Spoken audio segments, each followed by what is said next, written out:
Sa tulong naman ng training at scholarship program ng TESDA at DMW, nagtapos ang ilang returning OFWs na nais magtayo ng sariling negosyo o kaya'y mag-upscale.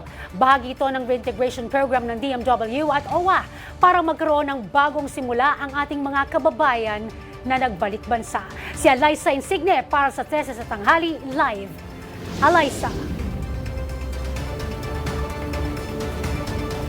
Say, hindi lang balikbayan box ang maiuwi ng ating mga overseas Filipino workers, kundi experience at confidence sa kanilang natutunang bagong skill area pagdating sa wellness and aesthetics. Ang mga yan na isakatuparan sa tulong ng training program ng TESDA. Ngayong araw, nagtapos ang 100 na mga scholars sa larangan ng beauty and aesthetics. Ito yung napagkasundoan ng TESDA and DMW na i-upskill yung lahat ng mga umuwi dito na ating mga kababayan para kung sakali man magdesisyon pa ulit silang bumalik, hindi na yung katulad ng dating trabaho o mas mataas na posisyon na ang makukuha nilang trabaho. O kaya naman kung hindi na sila babalik, dito magagamit nila yung skill na yon sa pagtatayo ng sarili nilang negosyo. Returning OFW sila, meaning yung upskilling nila na to, yung nakuha nilang mga skills dito sa TESDA scholarship na to through Asian Aesthetics ay talagang makakatulong sa kanila para makapagsimula silang muli dito sa Pilipinas.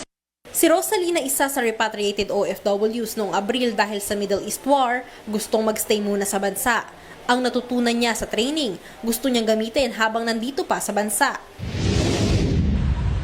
Dahil yung work ko as OFW, nagkaroon ako ng interest na i-level up yung kaalaman ko tungkol sa aesthetic.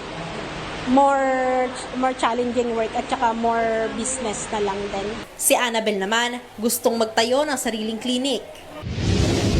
Sa ngayon, mag-stay or magkaroon ng sariling clinic para sa ma-continuous ko yung mga natutunan ko and yun, excited po ako.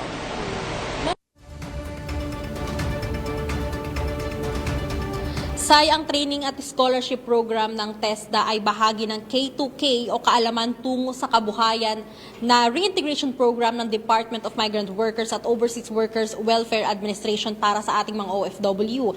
Mas marami pang programa ang nakaabang para sa ating mga OFW sa loob at labas ng bansa. Say?